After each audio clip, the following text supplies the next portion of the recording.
Halo semuanya, kenalin nama aku Fania. Di video ini aku akan menjelaskan tentang project aku yang berjudul Forecasting BBCA Stock Price Using Long Short Term Memory Model atau LSTM. Nah, seperti yang kita ketahui bahwa memprediksi harga saham itu merupakan salah satu hal yang krusial di industri keuangan, di mana apabila kita bisa memprediksi harga saham, maka ini akan sangat bermanfaat bagi orang banyak yang berinvestasi di saham, begitu. Meskipun begitu, banyak tantangan dalam melakukan hal ini dan harga saham ini sangat sulit untuk diprediksi.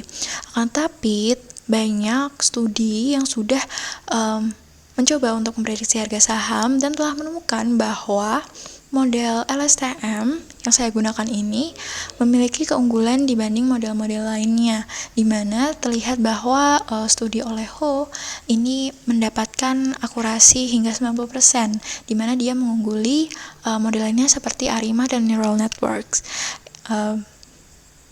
Itulah mengapa saya memilih model ini untuk memprediksi harga saham.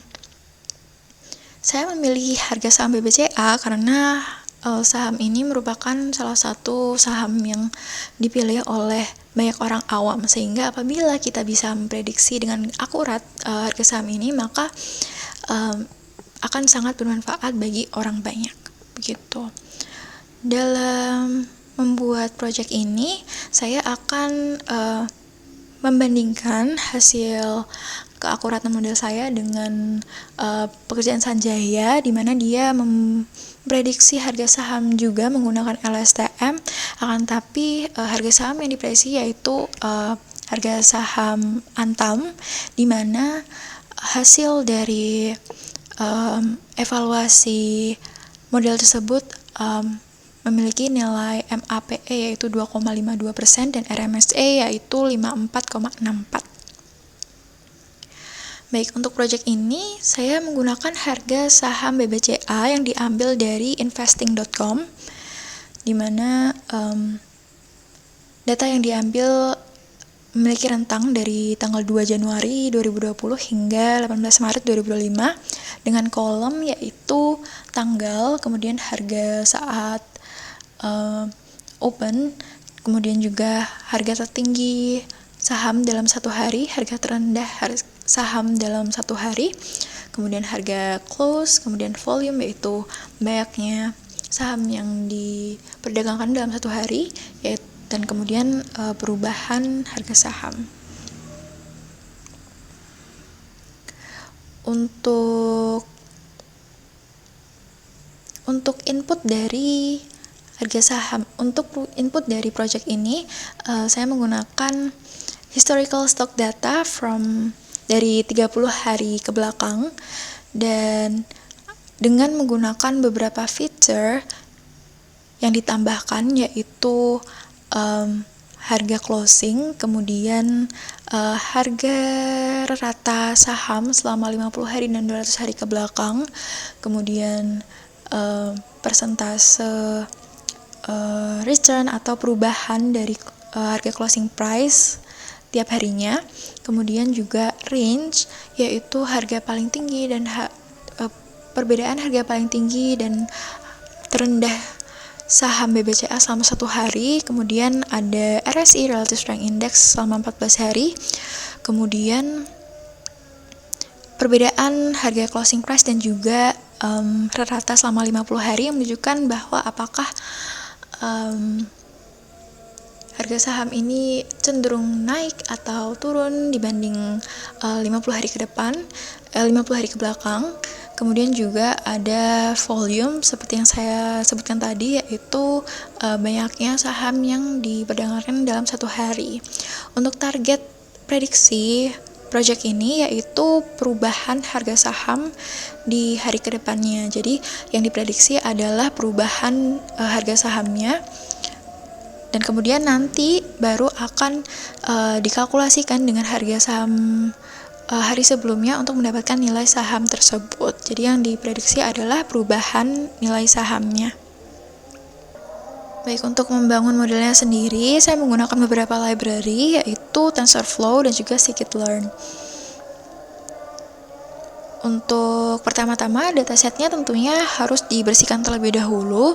Di sini saya mengecek duplikat dan juga null value, terlihat bahwa tidak ada null value maupun duplikat. Dan di sini juga terlihat bahwa terdapat 1266 row data. Meskipun begitu, di sini terlihat bahwa angka-angka yang ada di dataset ini memiliki format yang berbeda-beda. Untuk itu perlu distandarisasikan. Kemudian juga untuk date-nya diubah formatnya menjadi date time agar bisa diplot. Di sini terlihat bahwa sudah distandarisasi, kemudian diurutkan berdasarkan tanggal. Kemudian bisa diplotkan. Di sini terlihat bahwa harga saham dari tahun 2020 hingga 2025 memiliki tren kenaikan. Selanjutnya, data preprocessing dikalkulasikan fitur-fitur yang dibutuhkan untuk memprediksi, untuk prediksi tadi. Kemudian di scaling nilai-nilai tadi karena untuk menyamakan nilainya agar tidak ada yang terlalu besar dan mendominasi hasil prediksi begitu. Selanjutnya dataset di split menjadi training dan juga test, di mana 80% dataset akan dijadikan training data sedangkan 20% untuk testing. Selanjutnya membuat model dari LSTM tadi. Di sini saya menggunakan LSTM beberapa layer, yaitu LSTM layer 1 ini menggunakan 64 unit dan L2 regularisasi 0,01, kemudian dropout-nya 30%, kemudian LSTM 64 unit dan regularisasi 0,01, kemudian dropout lagi 30%, kemudian menggunakan layer final output layer dengan 1 unit regression, kemudian juga menggunakan L2 regularisasi 0,01, kemudian model ini dikompil menggunakan Adapt Optimizer dengan learning rate 0,01 dan mean squared error atau MSE sebagai loss function. Nah, di sini kenapa menggunakan nilai-nilai ini itu trial error karena untuk mencegah overfitting maupun underfitting. Selanjutnya, di sini juga saya menggunakan early stopping dengan 10 epoch untuk seperti yang saya sebutkan tadi, untuk mencegah overfitting dan juga tidak terlalu lama ya trainingnya. Untuk hasilnya ini bisa dilihat bahwa training dan validation loss-nya ini turun terus-menerus sehingga trainingnya baik ya, hasil trainingnya tidak overfitting. Kemudian dilihat juga bahwa evaluation matrix-nya, karena saya akan membandingkan dengan pekerjaan Sanjaya tadi yang dimana hanya menggunakan MAPE dan juga RMSE. Kita lihat bahwa MAPE-nya ini 1,21%. Nah, ini lebih baik dari pekerjaan Sanjaya yang dimana nilainya 2,52%. Akan tetapi nilai RMSE-nya ini masih lebih tinggi, yaitu 151 dibanding dengan 54. Dari sini bisa dilihat bahwa meskipun, ini dilihat bahwa model ini bisa mampu memprediksi harga saham dengan cukup baik. Lihat di sini ada actual value-nya cukup dekat dengan hasil prediksi LSTM, akan tetapi masih kurang baik dalam faktor RMSE dibanding dengan Sanjaya. Hal ini menunjukkan bahwa model ini masih bisa memiliki potensi untuk dikembangkan lagi agar menjadi bisa lebih maksimal. Caranya bisa menggunakan arsitektur yang lebih advance, yaitu menggunakan GRU atau transformer. Kemudian juga bisa menambahkan fitur-fitur yang lebih relevan seperti tingkat inflasi dan juga indikator makroekonomik lainnya. Kemudian juga bisa mengoptimasi hyperparameter. Jadi apakah ini bisa memprediksi harga saham BBCA?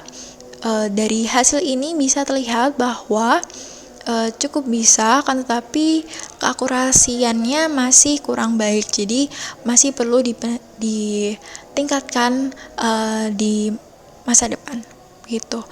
Sekian presentasi saya, terima kasih.